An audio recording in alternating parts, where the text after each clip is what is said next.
Hola, ¿cómo están? Hago esta pequeña interrupción antes de comenzar el video para avisarles que este video correspondía a la semana pasada. Lo que pasa es que me hackearon el canal de YouTube, algunos se habrán dado cuenta, entonces tengo que subirlo ahora.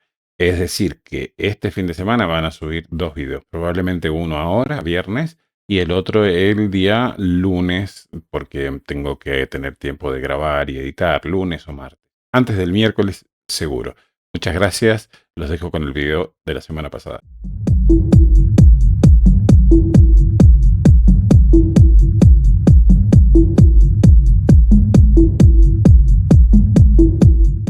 Hola, buenos días, buenas tardes, buenas noches. Muchas gracias por estar de nuevo aquí en nuestro programa Tecnología y Sociedad. Estamos ya en el programa número 65. Les recuerdo que este programa va por el canal del Profe Eduardo. Ahí lo tienen en YouTube.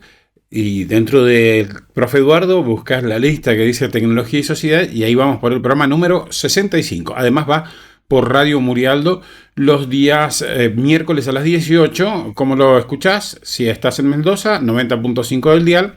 Si no estás en Mendoza, Argentina, podés encontrarlo buscando Radio Murialdo Mendoza. Vas a encontrar un montón de lugares donde lo retransmiten, pero además en el mismo sitio de la Radio Murialdo, que es radiomurialdo.com.ar, hasta nos podés ver por streaming de video. Hay un par de camaritas en el estudio y nos podés ver por allí. Como decíamos, estamos en el programa número 65 de Tecnología y Sociedad y el título de este programa va a ser El desafío demográfico. Estamos al borde del colapso poblacional y atención, que no todo es lo que parece, no todo es el tema del colapso poblacional como estamos acostumbrados a verlo en una visión malthusiana o neomalthusiana, que es la que predomina. Pero de todos modos vamos a ver las alternativas y bueno, vamos a tratar de ir dejando elementos para que ustedes lo piensen. En primer lugar, agradecemos a quienes hacen posible este programa: Martín González, Claudia Croseri, Máximo de Sauturriestra, Emilce Quiroga, Jorge Granata, José Cataño, Giselle Sarroca, Federico Basile, Luis Jordá, Fernando Colombo, Cecilia Fredes, Viviana Barzola y la licenciada Viviana Nasif, que es psicopedagoga hacia atención de niños, jóvenes y adultos, y su número de WhatsApp es 261-252-1555. Vamos al tema. Vamos a comenzar, esto es raro en nuestro programa, pero vamos a comenzar con una lectura bíblica. ¿Por qué? Ya lo van a ir viendo que esta lectura bíblica es un poquito extensa, tiene 3 diapositivas o 4. Van a ir viendo que esta lectura bíblica está relacionada con el tema del control demográfico, el control poblacional. Lectura del libro del Éxodo, capítulo 1, versículos 7 al 14 y 22. Los israelitas fueron fecundos y se multiplicaron, hasta convertirse en una muchedumbre numerosa. Mientras tanto, asumió el poder en Egipto un nuevo rey, que no había conocido a José, y dijo a su pueblo: el pueblo de los israelitas es más numeroso y fuerte que nosotros. Es preciso tomar precauciones contra él, para impedir que siga multiplicándose. De lo contrario, en caso de guerra, se pondrá de parte de nuestros enemigos, combatirá con nosotros y se irá del país. Entonces los egipcios pusieron a Israel a las órdenes de capataces para que lo oprimieran con trabajos forzados. Así Israel construyó para el faraón las ciudades de almacenamiento de Pitón y Ramsés, pero a medida que aumentaba la opresión, más se multiplicaba y se expandía. Esto hizo que la presencia de los israelitas se convirtiera en motivo de inquietud. Por eso, los egipcios redujeron a los israelitas a condición de esclavos y les hicieron insoportable la vida, forzándolos a realizar trabajos extenuantes, la preparación de la arcilla, la fabricación de los ladrillos y toda clase de tareas agrícolas. Entonces el faraón dio esta orden a su pueblo: arrojen al Nilo a todos los varones recién nacidos, pero dejen con vida a las niñas. Es palabra de Dios. Como ven, el tema va a ser, espero que hayan prestado atención, si no vuelvan un poquito, este programa va a ser largo, entonces te invito a que si estás inquieto o si no podés quedarte un rato, lo detengas y lo veas más tarde, o si tenés un rato, te prepares un mate, un café o o una cerveza y nos acompañes en el desarrollo del programa. Voy a tratar de hacer rápido de todos modos, pero es largo. En el siglo XVIII, Thomas Malthus, un economista, alertó sobre la posible extinción de la raza humana debido al crecimiento descontrolado de la población. Bueno, todos conocemos esto porque nos lo han enseñado, por lo menos a los más viejos, nos lo han enseñado en la escuela, aquello de que los recursos crecían en forma aritmética y la población en forma geométrica. Todas eran suposiciones de este tal Thomas Malthus, que pudo ser un intelectual famoso en su época, pero se equivocó bastante feo, digamos, tanto en sus proyecciones, en sus matemáticas. Bueno, no sé si en los cálculos matemáticos, pero sí en que estos cálculos matemáticos se dieran justamente en la población. Además, según Malthus, el principio del colapso se produciría en torno a 1798. El tema es que llegó el 1804 y recién allí en 1804 la población llegó a 1.000 millones de personas. En la actualidad la población mundial es de 8.000 millones de personas y el colapso no se ha producido. ¿Por qué? Las propuestas de Malthus para disminuir la población, o por lo menos para que no aumentara tanto, era retrasar la edad de acceso al matrimonio. Esa es la principal propuesta. Es decir, que casándose más grande la gente tuviera menos hijos por el tiempo de fecundidad que luego le quedaba, ¿no? Cuestión que no sé si fue por el consejo de Malthus, pero la cuestión es que se ha ido dando, ¿no? En aquella época un joven se casaba en edad de 18 años más o menos, una joven más chica todavía, después fue a los 20, después fue a los 30, hoy están por los 35 años más o menos, por lo menos en el medio que yo conozco y en la clase social en la que estoy, ¿no? Además, él creía que las guerras y las epidemias constituían un método de regulación natural de la población. Que falló en el cálculo de Malthus. Malthus subestimó el avance de la tecnología aplicada a la producción de alimentos, fundamentalmente la tecnología agrícola. Y tampoco fue cierto el tema del crecimiento tan veloz de la población. O sea, hubo una falla, claramente. Él pensaba que no llegábamos a sostener 1.000 millones de habitantes a nivel mundial. Hoy tenemos 8.000 y nunca hemos tenido un desarrollo tan importante y una cantidad de alimentos tan importante que en algunos países el problema es más importante, no es la desnutrición, sino la obesidad. Ciertamente hay países todavía muy pobres. Entonces, el tema no es que no alcancen los alimentos, sino que están mal distribuidos, que hay una distribución injusta, ¿no? Por otra parte, para Malthus y Darwin, el abaratamiento de los alimentos que se produjo, pensemos que estamos ahí en plena revolución industrial, entonces la revolución industrial hizo que se abarataran los vestidos, la ropa y los alimentos también. Entonces, que esto provocaría una mayor cantidad de reproducción de pobres y débiles y enfermos, porque ellos apuntaban a una especie de selección natural. Entonces los pobres iban a morir, los débiles y enfermos iban a quedar los más aptos, ¿no? Ellos pensaban, tenían un enfoque eugenicista. Entonces lo que pensaban era que había que filtrar un poco, dejar que se murieran los pobres, los enfermos, los débiles, para que solo perduraran los que fueran más fuertes, más aptos, más inteligentes, etc. Además, veían ellos con preocupación que los varones más fuertes y más valientes sucumbían en los frentes de batalla, mientras que los lisiados, los enfermos que quedaban, que no podían ir a combatir, se reproducían aprovechando la ausencia de los soldados. Entonces esto lo veían con temor, claramente, porque decía, bueno, esto nos va a llevar a tener una población cada vez más débil, cada vez más limitada. Bueno, entre eso y el nazismo más o menos estamos ahí, pero bueno, de Malthus no se habla mal, de Darwin tampoco se habla mal, de Dalton, el otro que fue el que comenzó con ese enfoque eugenésico, tampoco se habla mal. Entonces hay que hablar bien de eso. Digamos, en mentalidades eran muy parecidos a los nazis, estaban buscando esta cuestión muy de superioridad racial y tratar de despreciando a los otros, los que no tenían esas características. Para ellos era un error las políticas de ayuda a los pobres, porque lo que hacían era interferir en ese equilibrio natural que se iba a dar con la desaparición de los pobres. O sea que a los pobres no había que ayudarlos, a los enfermos no había que ayudarlos. Es decir, había que permitir que esto se produzca naturalmente, la muerte de estas personas, la desaparición de estas personas, y evitando que se reproduzcan e interfieran con este desarrollo natural que según ellos era progresivo, progresista, se iba a ir avanzando cada vez mejor si no interferíamos.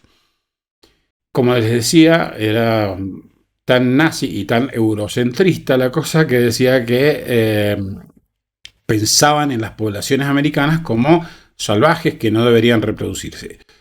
Bien, hagamos un paréntesis acá. Es cierto que aquí había poblaciones de indígenas bastante beligerantes, bastante salvajes en sus cuestiones, pero había otros que no lo eran así, o sea, pero ellos tenían la visión de que eran todos unos salvajes, todos personas enfermas, y lo que les preocupaba era que los que subsistían a todas estas condiciones tremendas de vida que llevaban aquí en América eran muchos más fuertes, salían mucho más fuertes. Entonces ellos estaban pensando, es más, tomaban como modelo esto que ocurría en América, de que los más pobres, los más débiles se morían, para que ocurriera también en Europa.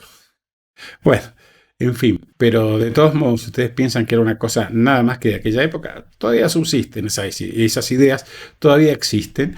Miren, si ustedes van a TikTok y, por ejemplo, ponen para buscar ahí en TikTok si los pobres deberían tener hijos, van a ver que hay mucha gente, sobre todo jóvenes, que piensan que los pobres no deberían tener hijos. Se sienten, por tener un poquito más de bienestar económico, se sienten superiores a los pobres y dicen que los pobres no deberían tener hijos. Búsquenlo en YouTube, búsquenlo en TikTok. Van a ver que hay una cantidad enorme de personas que piensan así. Algunas personas no lo dicen, pero también tienen un pensamiento de este tipo, de desprecio hacia los pobres y sobre todo los pobres que tienen unas determinadas características. Aquí en la Argentina, en determinados ambientes, mal que me pese también en mi ambiente, se ha puesto de moda una expresión, la voy a decir con todas las letras porque realmente para que se entienda, y si vos sos uno de los que se expresa de esta manera, te ruego que no lo hagas más. Habla de los pobres como los negros de mierda, así, literalmente. Y después cuando vos le decís que eso es una expresión racista, ellos te dicen, no, bueno, no me refiero a su color de piel, estoy hablando de negros de alma. ¿Por qué no verdes de alma? O no sé, es decir, estamos hablando, con esto estamos haciendo una categorización de las personas por su color de piel. Aunque no digamos, no lo pensemos directamente así. Cuando alguien te confronta y te dice vos sos racista, normalmente la persona la que se le confronta, el término racista es un término muy fuerte. Entonces tienden a decir que no son racistas y tratan de dar otra explicación. Pero cuando hablamos de los negros de mierda, cuando alguien habla de estos son los negros de mierda, estamos haciendo una conceptualización racista y una división racista de la sociedad. Desde aquellos pensadores surgieron movimientos eugenesistas, se implementaron políticas antinatalistas en varios países, incluyendo programas de control de natalidad y apoyo económico condicionado a la adopción de medidas para reducir la natalidad. Estados Unidos y los grupos internacionales, Fondo Monetario Internacional, los bancos internacionales, prestan dinero a la Argentina, que está en condiciones tremendas económicamente y que atraviesa 2x3 una crisis, y muchas veces esas crisis las atraviesa por aceptar los préstamos de estos organismos. Prestan dinero con la condición de que parte de ese dinero sea utilizado en educación sexual integral, que de integral no tiene nada y que de sexual tampoco tiene nada. Es una educación más bien genital, orientada sobre todo a que la gente tenga menos hijos y a tratar de asustar a la gente con el tema de las familias demasiado numerosas y que solo los pobres y los negros de mierda tienen hijos mientras que la gente como uno, la gente un poco más refinada, no debería tener hijos. Yo por las dudas debo ser un héroe de mierda porque tengo 5 hijos, pero bueno, la idea es reducir la tasa de natalidad. ¿Y por qué? Bueno, ya lo vamos a ir viendo. A lo largo de la historia hemos presenciado un aumento significativo del número de habitantes en el planeta. Es decir, ya dijimos, hace nada más 200 y algo de años eran 1.000 millones de habitantes. Hoy son 8.000 millones de habitantes. Y en los últimos años, más o menos cada 12 años, se aumenta en 1.000 millones de habitantes. Cada 12 años. O sea, se ha ido acelerando. Sin embargo, en los últimos años estamos observando una desaceleración. Esto no significa que la población deje de crecer. Hay una desaceleración en la tasa de nacimientos. Hay menos nacimientos, inclusive por debajo de la línea de reposición o de la tasa de reposición. ¿Cuál es la tasa de reposición? Lo mínimo para que la población se mantenga. Lo mínimo para que la población se mantenga es 2,1 hijos por mujer. De ahí para abajo, la población tiende a disminuir. De ahí para arriba, la población tiende a aumentar. En 1964 teníamos una cantidad de hijos por mujer de equivalente a 5,4, más o menos 5,4 hijos por mujer en 1964. Pero esto ha disminuido, pero ya les voy a ir contando cómo es que vamos actualmente. Aquí tenemos a un señor, Henry Kissinger, que en 1974 elaboró un protocolo de seguridad para Estados Unidos en el que él identificaba el crecimiento de la población de los países en desarrollo, sobre todo de Sudamérica, como una amenaza para los intereses de los Estados Unidos. Entonces, esto, como él veía una amenaza en términos de recursos naturales y de crecimiento de la población, y que inclusive podría ser una amenaza por la cantidad de población, no sé si se acuerdan que recién leímos el Éxodo, una parte del Éxodo, donde los egipcios deciden exterminar a parte de la población judía porque crecían tanto que terminaban siendo peligrosos. Este señor, se ve que Henry Kissinger, se ve que aprendió la lección de lo que hicieron con su pueblo y después elaboró un plan más o menos similar para que Estados Unidos se liberara del problema del crecimiento poblacional de los países pobres, sobre todo, ¿no? Luego, David Rockefeller, y esto estamos hablando ya mucho más recientemente, en 1994, en la conferencia sobre población y desarrollo del Cairo, dijo que el crecimiento de la población genera un impacto negativo en el ecosistema.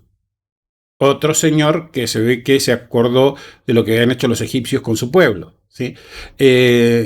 David Rockefeller, sin embargo, tuvo 6 hijos y 10 nietos. Ellos piensan el control poblacional para los otros, para los negros de mierda, no para ellos, que son gente agraciada, privilegiada, blanquita y, bueno,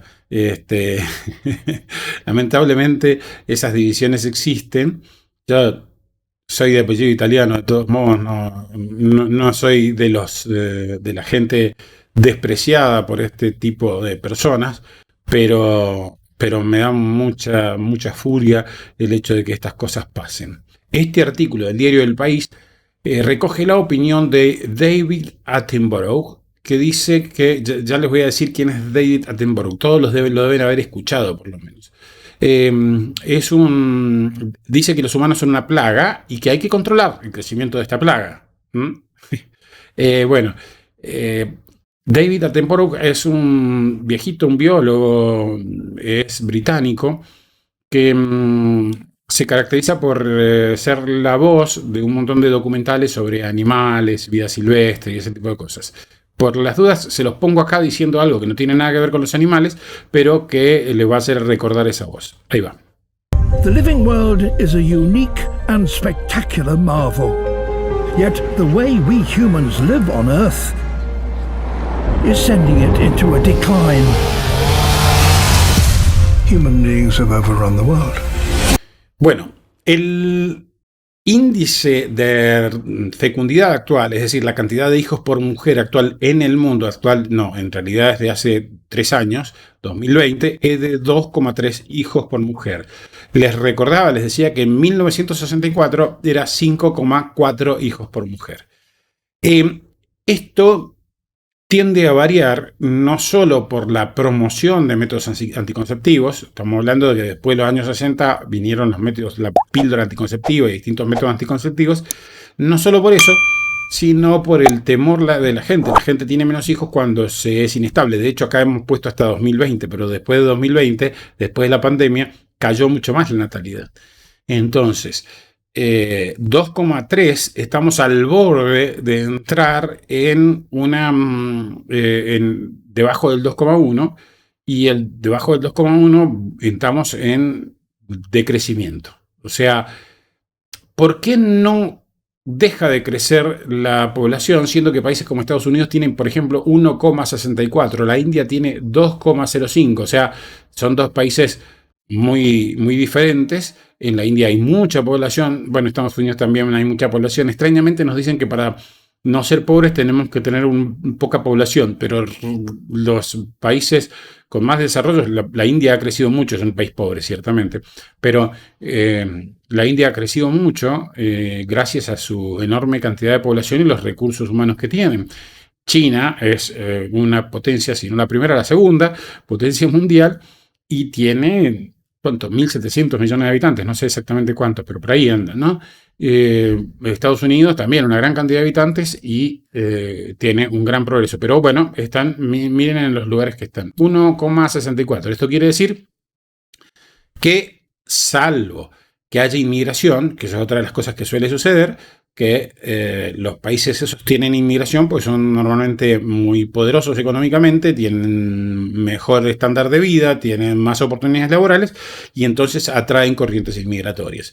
Y muchos de ellos, como Europa, por ejemplo, los países europeos, tienden a crecer o mantenerse gracias a la inmigración, no gracias a la población propiamente natural del lugar. Acá tenemos dos mapas. Uno, la tasa de fertilidad. Vean, los colores más claritos de estos son los que menos fertilidad tienen. Nosotros en la Argentina acá estamos bastante mal. Estamos, creo que en este momento, 1,9, 1,8. Y África, los países del centro de África que ven ustedes ahí, son los que tienen más población, más índice de fecundidad. Están cerca del 5, 4 y algo, ¿sí? Pero si vemos el mapa que está al lado, aquí, vemos que es los ingresos per cápita. Y vemos que, coincidentemente, los países más pobres son los países que mayor índice de fecundidad tienen. ¿No les hace acordar al tema de la Biblia? Mientras más los explotaban, mientras más los sometían a trabajos, mientras más los esclavizaban, más hijos tenían. Y entonces tuvieron que recurrir a tirar sus hijos varones al río Nilo, ¿no? Esto es la paridad que existe entre aquello de la Biblia hace no sé cuántos miles de años y lo de hoy es tremendo, ¿no? Entonces, esta diferencia de países pobres con crecimiento poblacional y países ricos donde la población decrece hace que se produzcan movimientos migratorios desde los países subdesarrollados a los más desarrollados por el tema de la oferta laboral, por el mejor estándar de vida y las dificultades que esto implica, porque hay un problema de no coincidencia cultural entre las personas que van a vivir a esos países buscando un mejor estándar de vida. Pensemos en los latinoamericanos, toda la gente de Sudamérica que ha ido a vivir al sur de Estados Unidos, donde ahí provoca un problema cultural y tienen un problema cultural. O sea, no es fácil ajustarse. No sé si a ustedes les ha tocado estar viviendo lejos de casa, pero no es fácil ajustarse a otras culturas. Lo mismo sucede en España. Bueno, tenemos noticias todos los días de este tipo de dificultades que tienen y hasta tienen a los partidos políticos divididos en cuanto a los que aceptan más a la inmigración y los que no lo aceptan.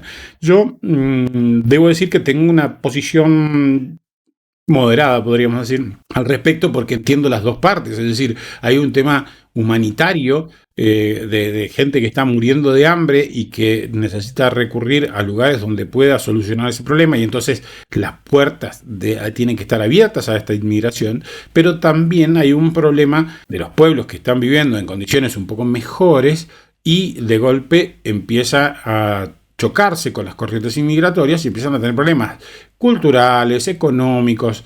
Hay un montón de cuestiones, y van a ver cómo, por ejemplo, en un tiempo en España, por ejemplo, recibía mucha población sudamericana y nos llamaban extrañamente con un término peyorativo que eran sudacas. Hoy a lo mejor no es su principal problema las corrientes sudamericanas, pero sí las corrientes africanas, los países árabes y todos ellos, ¿no? Entonces, pero a su vez los necesitan porque ellos decaen en la población y necesitan a alguien que haga esos trabajos que ellos ya no quieren hacer. Vamos ahora a revisar un poquito la situación de Argentina. Aquí el diario Infobae dice que la natalidad cayó al nivel más bajo de la historia. Nacen cada vez menos argentinos. Y bueno, en los comentarios que están al pie del título, en el copete creo que se llama esa parte, sí, dice que no hay preocupación por parte de los políticos. O sea, nadie se preocupa por esto. Esto es un tema, es lo que se llama la ventana de Overton. ¿Qué es la ventana de Overton? La ventana de Overton es un mecanismo, un experimento mental, digamos, que sostiene que la gente tiene una serie de cosas por las que preocuparse. Y entonces es cuando esas cosas son muchas, salen fuera del marco y la gente no se ocupa de esto. Entonces nosotros tenemos muchas cosas por qué preocuparnos y este es un problema que va a impactar en el futuro, no nos está impactando ahora. Entonces no nos preocupamos. Los políticos no se preocupan porque como a la población no le preocupa y a los políticos lo que le interesa es tener satisfecha, de alguna manera, a la población, aunque en lo económico no lo logran nunca, pero tener satisfecha a la población para que los voten. Entonces por eso, por ejemplo, en una situación de población envejecida, vamos a oír hablar mucho de beneficios para los jubilados y cada vez menos de soluciones ciertas para los jóvenes, soluciones verdaderas para los jóvenes, porque lo que se vende es tratar a los jóvenes como el futuro, pero no les solucionan los problemas que tienen los jóvenes. Entonces, los políticos se ocupan de esa cuestión, de esa parte vieja de la población, que es la que vota además mayoritariamente y que cada vez más grande, entonces se ocupan de eso. Por eso a los políticos no les interesa mucho el tema de que caiga la natalidad, cuando no estén comprometidos con la agenda antinatalista, que sostenida por los organismos internacionales, Foro Económico Mundial, Naciones Unidas, Organización Mundial de la Salud, son aquellos que promueven todo este tema de la baja de la natalidad, y todos los filántropos de tipo Bill Gates, George Soros, todos ellos, Klaus Schwab, todos ellos sostienen que la población tiene que bajar. ¿Por qué? No lo entendemos, ya lo vamos a entender. Es muy parecido a aquello de los egipcios, ¿sí? Y estamos viendo a lo de Kissinger y todo ello. O sea, todo tiene un hilo conductor. En el mismo artículo de Infobae sale este gráfico mostrando la tasa de natalidad desde, creo que 1995, ya en la punta, hasta 2020 acá. Cómo ha ido bajando, no lo veo bien, pero sí creo que era 1995 a 2020. Estamos hablando de 2020, pero a partir de 2020 hubo una caída mucho más abrupta de los nacimientos. Entonces, ¿por qué? Porque cuando hay crisis, 2020, pandemia, por si se habían olvidado, cuando hay crisis, las situaciones de pesimismo social hacen que la gente tenga menos hijos. En algún momento se especuló con que la situación de encierro iba a hacer que hubiesen más nacimientos. Pues no. No hubo más nacimientos, hubo menos y muchísimo menos, porque la gente estaba preocupada, asustada, temerosa, y cuando la gente está preocupada, asustada, temerosa, no tiene hijos. Yo soy de una generación que normalmente se llama los baby boomers, que son las generaciones que surgieron después de la Segunda Guerra Mundial. Y entonces esa generación hubo un optimismo porque ya no habían tantas guerras y qué sé yo, y la situación de los países progresaba, y entonces por eso se dio esto del baby boom, o sea, mayor cantidad de hijos. Bueno, acá lo que decíamos, la pandemia provocó un descenso en la natalidad. Esto se lo está preguntando. Y en Estados Unidos se redujo un 4%, y en la mayor parte de los países descendió la curva de nacimientos. Claramente esto es por el miedo, ¿no? La generación alfa, es decir, los bebés que están naciendo ahora desde 2010, creo, sí, 2010, a esta parte, son menos personas, hay menos que la generación Z, es decir, la inmediatamente anterior, los nacidos después del 2000 hasta el 2010. Y las siguientes generaciones serán cada vez más pequeñas. Eso es lo que se puede predecir de acuerdo a esta caída de la curva de nacimientos. Esto se podría revertir si vinieran buenas épocas, épocas de bonanza, épocas de poco temor a los hecatombes y a todo este tipo de cosas que nos asustan tanto. Probablemente la curva se revertiría, o sea, la cantidad de nacimientos por mujer se revertiría, iría ascendiendo levemente y se podría recuperar. Pero no parece que vaya a ser así, parece que va a continuar en descenso todavía. Y acá tenemos otro excéntrico que es Elon Musk, no es de mis favoritos, pero por lo menos este señor está, me parece a mí, dando en la tecla. Elon Musk dice que por favor miren los números, si las personas no tienen más hijos, la civilización colapsará. Y a esto nos referíamos en el título, estábamos hablando del colapso demográfico, pero no nos estábamos refiriendo al colapso demográfico por la cantidad excesiva de población que vamos a tener, sino más bien que, como tiende a bajar, tendemos a tener problemas con esto, ¿no? ¿Y cuáles son los problemas? La población envejecida, por ejemplo. En cuanto a lo económico, la población menos joven, o la población más vieja, digamos, consume menos, lo que reduce la demanda interna y se ve afectada la economía de un país. Además, hay personas mayores que requieren cuidados y servicios de salud, mientras que la población de personas que pueden colaborar, que pueden ayudar y que están en opción de trabajar, disminuye. Entonces, estamos teniendo esto, la pirámide poblacional que implica allá arriba la gente de mayor edad, menos cantidad, y después cada vez más cantidad de jóvenes, niños, tiende a tener la forma de féretro, digamos. La forma de féretro que siempre nos enseñaron en la escuela cuando estudiamos demografía o estudiamos este tema de la distribución poblacional, nos decían que esa pirámide, cuando esa pirámide tomaba forma de féretro, era que la población se estaba envejeciendo. La disminución de la población, de la tasa de fecundidad y de la población, por lo tanto, puede resultar en una escasez de mano de obra en diversos sectores de la economía. Muchos, en la mayoría. ¿Por qué? Hay menos gente que trabaje y entonces la mano de obra va a ser más escasa y más cara. Otro problema económico. A la gente le interesa mucho los problemas económicos. A mí diría que me interesan más los problemas culturales y morales, pero digamos que también estos, o sea, por algo todo tiene un orden natural. Cuando nos salimos de ese orden natural, tenemos problemas económicos y tenemos problemas culturales y tenemos problemas morales. O sea, nos vamos yendo de lo que tenemos que hacer cuando no hacemos las cosas bien. Como alguien decía por ahí, Dios perdona siempre. Los hombres a veces, pero la naturaleza no perdona nunca, y cuando procedemos contra la naturaleza terminamos pagando el pato. También con una población envejecida se produce un aumento de los programas de seguridad social y previsionales. Hay cada vez más personas jubiladas y cada vez menos personas en edad laboral. Los sistemas previsionales colapsan y se vuelven insostenibles. Entonces empiezan a aumentar la edad en la que, la edad mínima jubilatoria en los distintos países.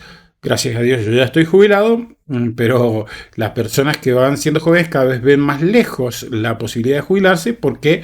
Porque los sistemas previsionales en un país envejecido son insostenibles. Y me parece una estimación para España, para el año 2050, el 70%, si se mantiene la edad jubilatoria, el 70% de la población para el año 2050, para el año 2100, no me acuerdo. Se estima que el 70% de la población sería jubilada si se mantienen los esquemas que se tienen ahora, que es imposible. Estábamos hablando que allá por la década del 60 había un jubilado cada 5 aportantes. Se estima que para que el sistema se mantenga tiene que haber un jubilado cada 3 aportantes. Y bueno, no, estamos por debajo de eso y entonces nos estamos yendo a cualquier lado y las consecuencias pueden ser tremendas. Además, una población envejecida, por la misma dinámica que tenemos los más grandes, tiene más dificultades para innovar y adaptarse a los cambios. Y la consecuencia es obviamente una disminución de la innovación, una baja en la creatividad, una dificultad para afrontar los nuevos desafíos, porque esto es propiamente juvenil. Son los jóvenes los que buscan soluciones nuevas. Nosotros, los más viejos, probamos siempre por el mismo camino para ver si las cosas nos salen. Y muchas veces no salen las cosas porque uno va por el mismo camino, repite las mismas recetas y esas recetas ya fracasaron. Entonces necesitamos de los jóvenes para que los jóvenes puedan darnos sus nuevas recetas, para que puedan hacer nuevas pruebas, arriesgarse, cosa que los adultos no hacemos. Los adultos no nos arriesgamos, vamos a lo seguro. Y muchas veces eso seguro funcionó antes, pero no funciona ahora. Hay también un problema, no se está viendo aquí todavía, pero hay también un problema en la presión sobre los sistemas educativos. Hay menos niños naciendo y en las escuelas y universidades pueden experimentar una disminución de la matrícula. En Japón, busquen las noticias, en Japón, disminución de la matrícula escolar y ese tipo de cosas, busquen las noticias.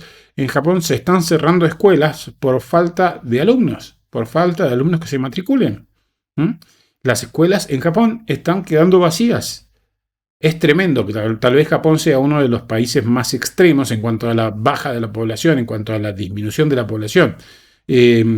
Ciertamente se siguen manteniendo porque, como ya lo hemos dicho, por la inmigración y porque la gente vive cada vez más. Y los japoneses son, además, de los países más longevos que existen. Entonces, más viven, más viejos hay, menos niños hay. Un problema, realmente un problema tienen, y eso que estamos hablando de potencias.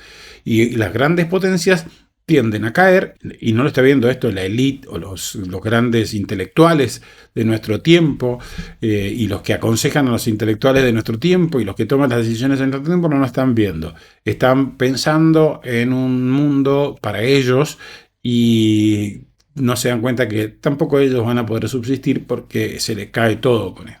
Por otra parte, bueno, ya lo habíamos dicho, la gente vive más y entonces se necesitan más cuidados de parte de los jóvenes y cada vez son los menos los que hay. O sea, piensen en una persona que llega a la vejez y que tiene un hijo o dos.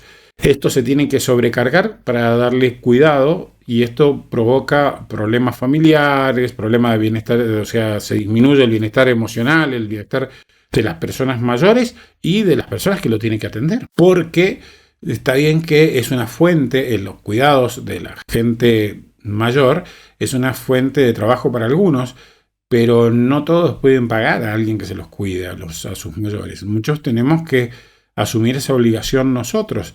Y si somos menos, somos pocos, es cada vez un problema mayor. Tan así que el mayor desarrollo comercial, uno de los mayores desarrollos comerciales en robótica, son robots de asistencia para personas mayores. Ya se están trabajando con estos robots y sobre todo en Japón. Ven cómo se relaciona todo. Por alguna razón, en Japón, la gente que se dedica a producción de robots en forma comercial está viendo este negocio. Es decir, vamos a necesitar máquinas que atiendan a los viejitos que están enfermos y que ya están muy grandes para poder sobrevivir solos o para poder estar solos. Bueno, qué triste esto, ¿no?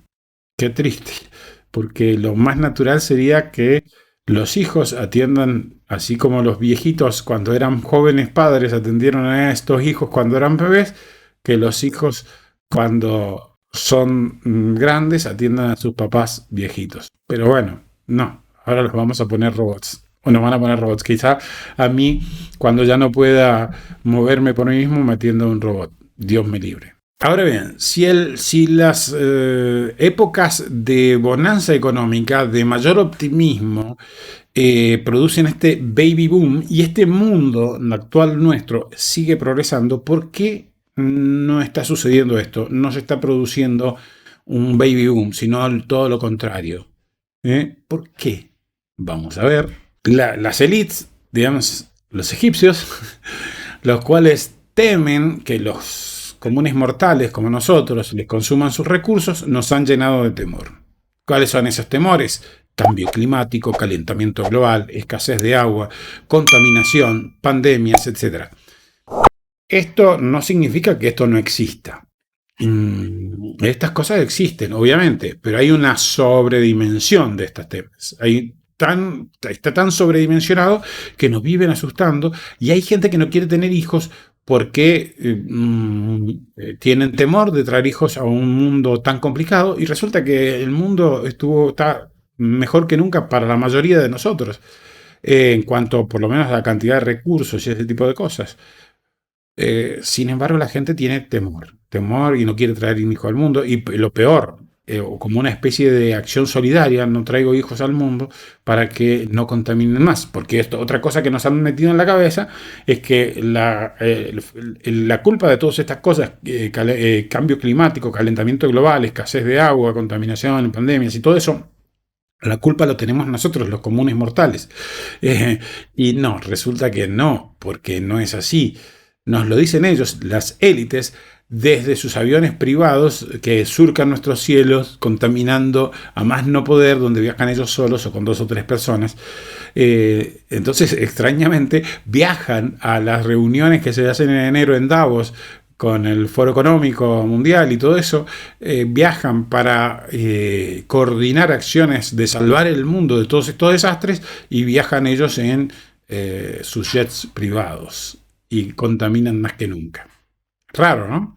Además, muchos de ellos tienen varios hijos. Por ejemplo, Elon Musk. Bueno, Elon Musk no es un tipo antipoblacional, pero como vimos, Kissinger, bueno, todos ellos tienen hijos, tienen familias grandes, muchos de ellos, y dicen que nosotros tenemos que tener menos. Además, esto se junta con que hay un enfoque cada vez más individualista en las personas. Las personas son cada vez están poniendo más la onda en el progreso individual, sin tener en cuenta que también tenemos obligaciones con la sociedad y con la especie. Es decir, nosotros somos fruto de una sociedad, somos fruto de una familia, tenemos entonces obligaciones familiares y tenemos obligaciones sociales. Y pareciera ser que la única obligación que existe ahora es tener menos hijos. Pareciera ser que deberíamos tener, acá está el caso, ¿no? No tener hijos para no contribuir a una debacle ambiental. Este habla de una pareja que dice que no va a tener hijos por solidaridad. Hoy la solidaridad es no tener hijos. Bueno, qué cosa extraña, ¿no? Porque además es una forma fácil de ser solidario, porque se gasta menos, se vive mejor durante un tiempo, hasta que ya seas viejito, y después tenés... Si puedes pagar un robot con tu jubilación, a lo mejor alguien te puede ayudar. Toda cuestión muy, muy natural, ¿no? Vivimos cada vez menos naturalmente, y ese es el problema. Concluyendo, la caída de tasas de nacimiento está por provocar un posible colapso poblacional, pero no es el colapso poblacional que esperaba Malthus, sino justamente el contrario. Estamos en punto de empezar a descender de la población. Probablemente la población siga aumentando un tiempo más, llegue a los 9.000 millones y de ahí empiece a bajar. Necesitamos intervenir de manera urgente en este tema. Abordarlo, los políticos deberían abordarlo de manera urgente, pero los políticos no lo van a abordar si nosotros no insistimos con esto, si nosotros no hacemos tareas de concientización, cuestión que este video quiere hacer. La promoción de las políticas que incentiven la maternidad son un aspecto necesario, clave para encontrar soluciones a este invierno demográfico que estamos comenzando a vivir. A pesar de esto, las élites del nuevo orden mundial siguen afirmando que tenemos que disminuir la población. Saquen ustedes sus propias conclusiones. Yo ya di datos y di mis opiniones, pero saquen ustedes sus propias conclusiones y luego me cuentan, me lo ponen ahí debajo en los comentarios, ¿sí?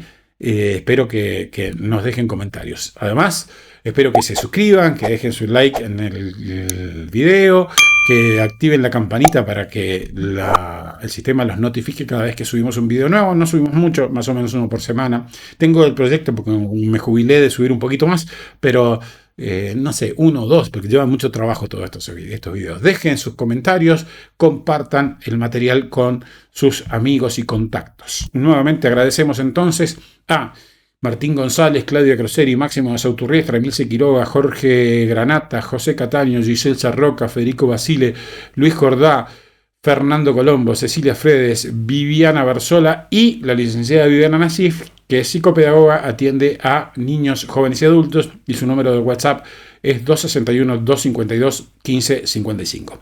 Muchas gracias.